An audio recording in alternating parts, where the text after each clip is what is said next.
अगले सुबह से बैठे बैठे थक गए, लेकिन 1 किलो आम भी नहीं बिके। इतना घटिया तो आम का सीजन कभी भी नहीं निकला। 1 किलो आम नहीं बिका सुबह से, जबकि मैं पिछले साल अगर आम बेचने के लिए सुबह बैठता था तो शाम तक 1 क्विंटल आम बेच देता था। राहुल भैया वो देखो सामने मोदी जी चले आ रहे हैं, शायद ये आम खरीदने के लिए आ रहे हैं। चलो अखिलेश इन्हें आने तो दो, 1 किलो आम भी ये खरीद ले तो बहुत बड़ी बात हो जाएगी, क्योंकि ये बातें ज्यादा करते हैं और आम बहुत कम खरीदते हैं। और मोदी जी कैसे हो? राहुल मैं तो ठीक हूँ, और तुम्हारी चेहरे की खुशी देखकर अंदाजा लगा सकता हूँ सुबह से कम 2-3 क्विंटल आम बेच चुके हो तुम। चलो मोदी जी तुम भी मजाक बना लो, 2-3 क्विंटल क्या 2 किलो आम बिक जाते तो ही थोड़ा सुकून मिल जाता। बताओ आपको कौन से आम खरीदने हैं? ये बताओ राहुल, ये जो पीले पीले पके हुए आम है इनका रेट क्या है, और जो तुम्हारी साइड में अध पके आम रखे उनका भाव क्या है? अरे मोदी जी वो पीले वाले जो आपकी तरफ आम है उनका भाव है 10 रुपए किलो, और मेरी तरफ ये अधपके आम है जो इनको मैं 20 रुपए किलो बेच रहा हूँ। राहुल कैसी उल्टी सीधी बात कर रहे हो? ये बात तो मेरे समझ में ही नहीं आ रही है। पके हुए आम तुम सस्ते बेच रहे हो और अधपके आम महंगे बेच रहे हो, ऐसा कैसे? मोदी जी हम तो आम इसी तरीके से बेचते हैं, लेकिन आप अगर हमसे पूछ ही रहे हो तो बता देता हूँ, ये पके हुए आम है ये ज्यादा पक चुके हैं, 1-2 दिन में सड़ जाएंगे, इसीलिए इन्हें तो मैं जल्द से जल्द बेचना चाहता हूँ, इसीलिए सस्ते भी बेच रहा हूँ। और ये अधपके आम तो अभी कई दिन तक नहीं सड़ेंगे, इसीलिए मैं इन्हें महंगे रेट में बेच रहा हूँ। अरे लालू जी भी आ गए। लालू जी आपको क्या आम खरीदने हैं? हाँ राहुल 1 किलो कच्चा आम दे दो, अचार बनाऊंगा घर जाकर। लालू जी एक तो आप कुछ लेने के लिए नहीं आते हो, और जब भी लेने के लिए आते हो तो ऐसी चीज मांगते हो जो चीज होती ही नहीं है। अरे अब कच्चा आम कहाँ पर रखा है? या पका हुआ आम है या अधपका आम है? आप अगर मुझसे चांद मांगोगे तो चांद लाके थोड़ी दे दूंगा। अरे राहुल भड़क क्यों रहे हो? मैं तुमसे चांद थोड़ी मांग रहा हूँ, मैं तुमसे कच्चा आम मांग रहा हूँ। अगर कच्चा आम हो तो दे दो, अगर नहीं है तो मना कर दो। लालू जी आप कहाँ बीच में आ गए? मैं अच्छा खासा राहुल से आम खरीद रहा था, आपने बीच में आके पंगा कर दिया। मोदी जी मैंने क्या पंगा कर दिया? अगर आपको आम खरीदना है खरीदो ना, मैं मना कर रहा हूँ क्या? रोक लो मोदी जी रोक लो, अपनी साइकिल को यहीं पे रोक लो, चाय यहीं पे पिला दो हमें। ये आपने बहुत ही अच्छा काम किया जो साइकिल पर चाय रखकर जगह जगह बेचते फिरते हो। लो भाई योगी जी अभी दे देते तुम्हें एक चाय। तुम्हारे बराबर में अखिलेश राहुल और लालू जी भी तो बैठे हैं, इनको चाय नहीं पिलवाओगे तुम? देखो भाई मोदी जी इस बार फसल वैसी अच्छी नहीं हुई है, मुझे खुद को चाय पीना बड़ा मुश्किल पड़ती है, मैं इन्हें कहाँ से पिलाऊं? और इन्होंने कभी मुझे चाय पिलाई होती तो मैं पिला भी देता। लो भाई योगी जी हम तुम्हें अकेले चाय पिला देते हैं, हमें क्या, तुम जितनी चाय मांगोगे उतनी दे देंगे। अरे मोदी जी हम क्या योगी जी की चाय के भूखे हैं? हमें भी एक चाय दे दो, इनके पैसों की तो चाय हम वैसे भी नहीं पीते। चलो लालू जी एक चाय तुम्हें दे देते हैं। राहुल अखिलेश तुम क्या ऐसे बैठे रहोगे हाथ पर हाथ धरे? तुम नहीं पियोगे चाय? अच्छा मोदी जी एक बात बताओ आप मुझे, आप ये अपनी साइकिल पर जो चाय स्टॉक करके लाते हो, क्या ये चाय ठंडी तो नहीं होती? गर्म रहती है ये चाय? बिल्कुल गर्म रहती है। कैसी बात कर रहे हो राहुल? मैं सुबह ही अपने घर पर पूरे दिन भर की चाय इकट्ठी बना लेता हूँ और इस बड़े बर्तन में इकट्ठी करके ले आता हूँ, फिर इस बर्तन में से जो जैसी चाय मांगता रहता है मैं निकाल के देता रहता हूँ। 1 कप 2 कप 3 कप जो जैसी मांगे। इस बर्तन में से पूरा दिन भर चाय ठंडी नहीं होती। अभी पी के देख लो, 1 कप बिल्कुल गर्म चाय होगी। योगी जी से पूछ लो ये चाय पी रहे हैं? तो दे दो 1 कप चाय दे दो मुझे भी, लेकिन पैसे नहीं है जेब में। पैसे नहीं है? बिना पैसे के राहुल चाय मैं तुम्हें कैसे दे सकता हूँ? अरे मोदी जी उधार नाम का भी तो कोई शब्द होता है, उधार दे दो 1 कप चाय मुझे। वैसे जब से मैंने साइकिल पे चाय बेचना शुरू किया है तब से मैं चाय उधार बेचता नहीं हूँ, लेकिन तुम मांग रहे हो चलो तुम्हें दे देता हूँ, लेकिन कल पैसे दे देना बिना कहे। और अखिलेश तुम लोगे चाय? 1 कप तुम्हें भी दे दूं? नहीं मोदी जी मैं चाय बिल्कुल नहीं पीऊंगा। चाय पीते ही मुझे खट्टी मीठी डकारें आने लगती हैं, उल्टी सीधी गैस बनने लगती है। अरे अखिलेश ये मेरी चाय है, मेरी चाय से गैस बनती नहीं है, गैस खत्म हो जाती है। निकालूं 1 कप चाय तुम्हारे लिए अखिलेश? अरे मोदी जी क्यों जबरदस्ती कर रहे हो? जब मैं कह रहा हूँ मुझे गैस बनने लगती है तो मैं नहीं पीऊंगा चाय। बस मोदी जी बस 50 रोटी और बना दो बस, और 1 भगोना भर के दाल और बना दो। अरे मैं योगी जी हमने नहीं खाया, यही सिर्फ 2 रोटी है हमारे पास। 1 रोटी को अखिलेश बना रहा है और 1 रोटी को मैं ऊपर सेक रहा हूँ। 3 रोटी बची थी, 1 राहुल को दे दी और ये दोनों हमारी दोनों की है। भाई कम से कम तुम 50 रोटी खा चुके हो, 1-1 रोटी तो हमें खाने दो। लेकिन मोदी जी ये कोई बात हुई? तुम्हारे यहाँ मेहमान बन के आने का फायदा क्या? अरे मेरी 100 रोटी की खुराक है, जब तक 100 रोटी नहीं खा लेता हूँ तब तक पेट नहीं भरता है। दाल भी तुमने इतनी पतली बनाई है कि दाल से ज्यादा तो गाढ़ा पानी होगा, पानी से भी पतली है तुम्हारी दाल। मैं कुछ नहीं जानता, मैंने अभी आधा पेट खाया है। 50 रोटी और बनाओ। अरे भाई योगी जी 50 रोटी और कैसे बनाए? रोटी बेलते बेलते मेरे हाथों में छाले पड़ गए। एक रोटी राहुल खा रहा है, जिस रोटी को मैं बेल रहा हूँ ये तो मैं खाऊंगा, और जो तैयार हो रही है वो मोदी जी खा लेंगे। घर में सारा आटा भी खत्म हो गया। अरे भाई योगी जी तुम बन ठंड के आ गए हमारे घर पे। अरे हमने तुम्हें कहा थोड़ी था हमारे घर मेहमान बन के आओ। क्या करा जाए, जब मेहमान बन के तुम घर आ गए तो खिलाना पड़ रहा है हमें। अरे हम एक एक रोटी खा रहे हैं, एक एक रोटी तो खाने दो हमें। चलो राहुल अखिलेश चुप हो जाओ, मेहमान भगवान के समान होता है। चल आटा ही तो खत्म हो गया। राहुल जा केजरीवाल की दुकान से 3 किलो आटा उधार ले आ, जा जल्दी जा। मेहमान को कभी भी भूखा नहीं रखना चाहिए। अरे मोदी जी मेहमान को भूखा नहीं रखना चाहिए, दाल पानी से भी पतली खिलाना चाहिए। ऐसे खाने से तुम्हारा क्या फायदा? अरे देखो योगी जी ऐसी बातें नहीं करते। हमने तुम्हारे खातिर घर का सारा आटा खत्म कर लिया और चूल्हे में लकड़ी भी खत्म हो गई, सारी लकड़ी जल गई। अब हमें क्या पता था तुम्हारी खुराक इतनी है, तुम इतना खाते हो। हम तो 1 आध क्विंटल आटा मंगा के रख लेते और किसी रोटी बनाने वाले को ले आते। हमसे तो बनती नहीं इतनी रोटी। अब अखिलेश के हाथों में छाले पड़ गए बेचारे के। फिर भी हम तुम्हारे लिए केजरीवाल की दुकान से 3 किलो आटा मंगा रहे हैं। समझे, तुम्हें भूखा नहीं छोड़ेंगे क्योंकि तुम हमारे मेहमान हो। और 1-2 दिन की बात है, घर जाओ आराम से। हम तीनों भी तुम्हारे घर मेहमान बन के आ रहे हैं, फिर इसी तरीके से खातिरदारी कराएंगे तुमसे। लेकिन मोदी जी जितनी गर्मी इस साल पड़ रही है उतनी गर्मी तो मैंने कभी पड़ते नहीं देखी। बहुत गर्मी है बेहिसाब। अब थोड़ा बर्फ के पास बैठे तो अब सुकून मिला। लेकिन मोदी जी आपके दिमाग में ये आइडिया आया कैसे? बर्फ के पास गर्मी भगाने का ये आइडिया आपके दिमाग में कैसे आया? अरे राहुल यूं ही दिमाग में आइडिया आ गया। रात में जब लेटा हुआ था, गर्मी बहुत थी, नींद आ नहीं रही थी, तो मैंने सोचा अगर सर्दी ज्यादा पड़ती है तो लोग आग के पास बैठकर सेकते हैं अपने आप को। जब आग से सर्दी भाग सकती है तो गर्मी किस चीज से भागेगी, यही मैंने सोचा। तो मेरे दिमाग में बर्फ का आइडिया आया और जैसी सुबह हुआ गर्मी ज्यादा पड़ी, मैं केजरीवाल की दुकान से ये बर्फ का टुकड़ा ले आया। अब अपना सब लोग बर्फ के पास बैठे हुए हैं। गर्मी भाग रही है कि नहीं भाग रही है बताओ? लेकिन मोदी जी तुम थोड़ा कच्चा बर्फ लाए हो, ये ज्यादा पका हुआ बर्फ नहीं है, ये जल्दी पिघल जाएगा। जब ये पिघल जाएगा फिर क्या करोगे? अरे भाई पिघलने वाली चीज तो पिघलेगी। अगर अपना सर्दी में आग के पास बैठते तो आग जलती थोड़ी रहती है, आग भी तो बुझ जाती है। समझे मेरी बात को अखिलेश? वैसे मोदी जी आपके दिमाग में बहुत अच्छा आइडिया आ गया ये गर्मी भगाने का। अब गर्मी के दिन अच्छी तरीके से कट जाएंगे। वैसे मोदी जी आप पहले गर्मी के दिनों में गर्मी से निजात कैसे पाते थे? कुछ किस्से बताओ हमें भी। बहुत आसान था योगी जी, बहुत आसान था। मैं और लालू जी ये बैठे हैं तुम्हारे बराबर में। हम लोग गांव की पीछे वाली नहर में नहाते रहते थे गर्मी में। दिन तो यूं ही कट जाता था, जब सूरज डूब जाता था तो थोड़ी तपन और आग कम हो जाती थी गर्मी की। इसी तरीके से गर्मी के दिन कट जाते थे। अरे योगी जी थोड़ा सा उधर होके बैठो, तुम तो मुझे बैठने ही नहीं दे रहे हो, बर्फ को सेकने ही नहीं दे रहे हो। थोड़ा सा उधर हो जाओ। अरे जब मोदी जी ने बर्फ में पैसा डाला है तो सबको मजे लेने दो इस बर्फ के।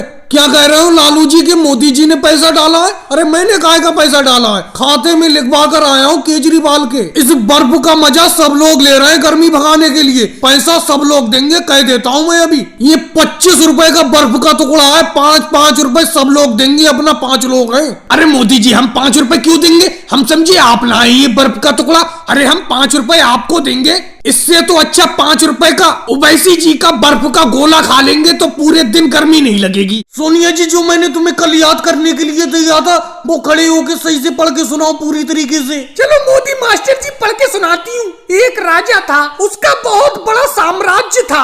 राजा बहुत ही खुशहाल रहता था। रुको सोनिया जी यहीं पे रुक जाओ। आप तो ये किताब में देख के पढ़ रही हो। मैंने आपसे कहा था कि ये मुंह जवानी याद करके लाना, बिना देखे याद करके लाना। मोदी जी आप बिना देखे याद कर सकती हो? बताओ आप मुझे पढ़ाओ या मत पढ़ाओ, बिना देखे मैं आप बिल्कुल भी याद नहीं कर सकती। और लालू जी आपने सबक याद कर लिया कि नहीं कर लिया? मोदी मास्टर जी कोशिश में तो मैं लगा पड़ा हूँ, लेकिन याद ही नहीं हो पा रहा है जो मैं याद करना चाहता हूँ। अरे लालू जी याद तो तुम 1 साल से कर रहे हो, 1 साल से अभी तुमने अपनी किताब का एक भी पेज नहीं पलटा है। तुम किताब के 19 नंबर पेज पे ही 1 साल से पढ़ाई कर रहे हो, आगे बढ़ ही नहीं पा रहे हो, इसीलिए तुम 2 साल से फेल होते चले जा रहे हो।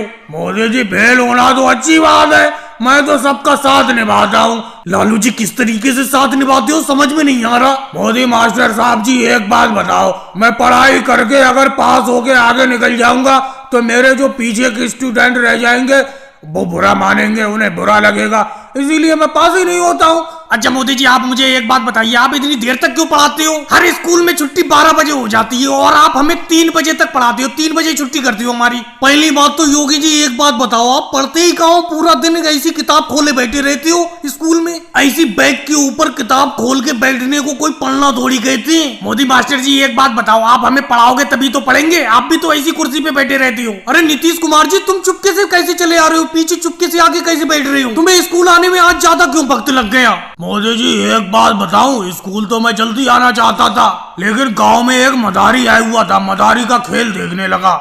नीतीश कुमार जी एक बात बताओ, तुम्हारे लिए पढ़ाई जरूरी है या मदारी का खेल? मोदी मास्टर जी, अगर मदारी का खेल मुझे भी पता चल जाता, मैं भी पढ़ने के लिए नहीं आता। अखिलेश बेफालतू की तो बात करो मत, मैंने तुम्हें 103 का पहाड़ा याद करने के लिए दिया था, हो गया याद? मोदी मास्टर जी, जब 103 का पहाड़ा मुझे याद नहीं हुआ है तो अखिलेश को क्यों याद होगा? क्योंकि कोई भी पहाड़ा पहले मैं याद करता हूँ, उसके बाद अखिलेश को याद कराता। आ जाओ भाई लोगों, जल्दी जल्दी चले आओ, जल्दी जल्दी चले आओ, सांप का खेल देखने के लिए जल्दी जल्दी चले आओ। अरे अखिलेश अखिलेश, वहाँ कहाँ बैठी हो? थोड़ा सा अलग हट जाओ, तुम तो आगे घुस के बैठ गए। तुम्हें सांप के बराबर में बैठते हुए डर नहीं लगता? अरे इन भाई साहब को खेल दिखाने दो, तुम तो घुसे पड़े हो सामने। अरे नहीं राहुल भाई, कुछ नहीं होगा, यहाँ पे बैठने से कुछ थोड़ी हो जाएगा। पहली बात तो मैंने सुना है जो इनके पास सांप होते हैं, इनके दांत टूटे हुए होते हैं। क्यों भाई साहब, मैं सही कह रहा हूँ ना? नहीं, ऐसा कुछ नहीं होता है। तुम्हें इस सांप के दांत दिखाऊं? सारे के सारे दांत दिखा दूंगा अभी। ये हमारे पालतू सांप होते हैं, ये किसी को कुछ नहीं करते, इनके दांत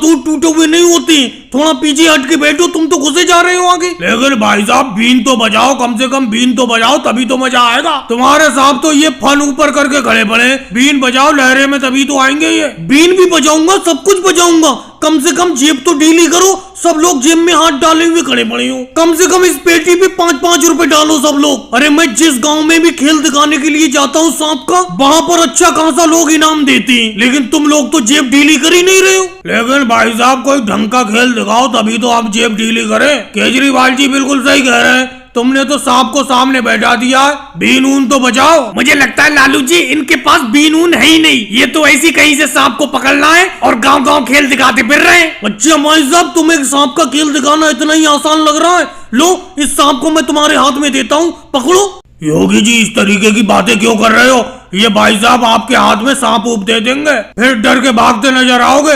जो भी खेल दिखा रहे हैं इनका खेल देखते रहो आराम से खड़े खड़े। किसी को मजा आए ना आए, मुझे तो ये सांप का खेल देखकर बहुत मजा आ रहा है। लो मेरी तरफ से 10 रुपए इनाम लो भाई साहब। मनमोहन सिंह जी, तुमने तो एकदम 10 रुपए का इनाम दे दिया। 10 रुपए के लायक तो इन्होंने सांप का खेल भी नहीं दिखाया। इस गाँव के लोग बातें ज्यादा करते हैं और सांप का खेल बहुत कम देखते हैं। अगर तुम लोग इतनी हिम्मत वाले हो तो आओ सांप का खेल तुम दिखाओ यहाँ आके बैठ के। अरे नहीं भाई साहब, आप खेल दिखाओ, आप ही खेल दिखाते रहो। ये मनोहर लाल खट्टर तो बेफालतू की बात करते रहते हैं। आप अच्छा खेल दिखा रहे हो, हमें तो अच्छा लग रहा है। लो मैं भी 10 का नोट देता हूँ। अखिलेश, रोज आकर अपने खेत पर क्यों बैठ जाती हूँ? तुम्हारे खेत में चटके ही चटके पड़े। कोई कह देगा पिछले साल इसमें लहराती हुई फसल थी हरी भरी। पूरे 6 महीने होने को जा रहे हैं, अपने गाँव में पानी की एक बूंद नहीं बरसी है। बहुत भयंकर सूखा पड़ा है अपने गाँव में। क्या करूं मोदी जी, आकर अपने खेत पर बैठ जाता हूं, सोचता हूं कहीं से थोड़ा बादल का टुकड़ा आ जाए और अपने गांव पर बरस जाए, फिर से फसलें लहराने लगे। कितनी तेज धूप है, दूर दूर तक कोई पेड़ नहीं है। तुम चिंता मत करो, बारिश होगी, जल्द बारिश होगी। अरे मोदी जी, कब बारिश होगी? सब लोग गांव छोड़ छोड़ के जा रहे हैं, मैं भी सोच रहा हूँ गांव छोड़ के चला जाऊं। सोच तो मैं भी रहा हूँ गांव छोड़ के चला जाऊं, और जैसी सूखा खत्म हो जाए तभी दोबारा इस गांव में वापस आ जाएंगे। लेकिन जाने का कोई रास्ता नहीं मिल पा रहा है, किस चीज से जाया जाए?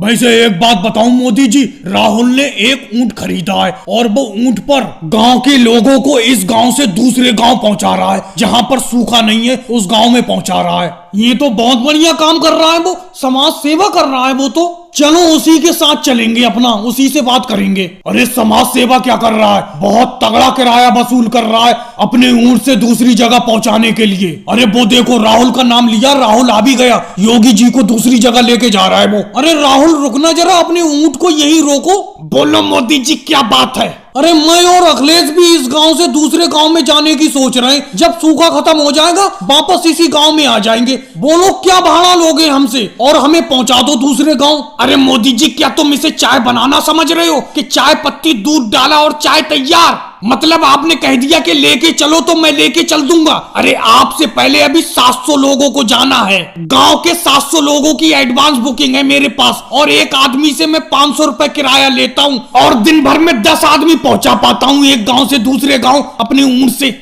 अरे तो ऐसे तो हमारा नंबर 2 महीने बाद आएगा। अरे मोदी जी, इस राहुल के चक्कर में मत पड़ना। पूरे 2 महीने पहले मैंने इससे जाने को बोला था, आज ये मुझे ले जा रहा है दूसरे गांव। इससे तो आप पैदल ही चले जाओ तो बढ़िया है। इस राहुल ने इस सूखे में अपने ऊंट के किराए से कम लाखों रुपए कमा लिए। क्या बताया जाए, कुछ समझ में ही नहीं आ रहा है, क्या करूं। पूरा का पूरा धंधा चौपट करके रख दिया है इस राहुल ने।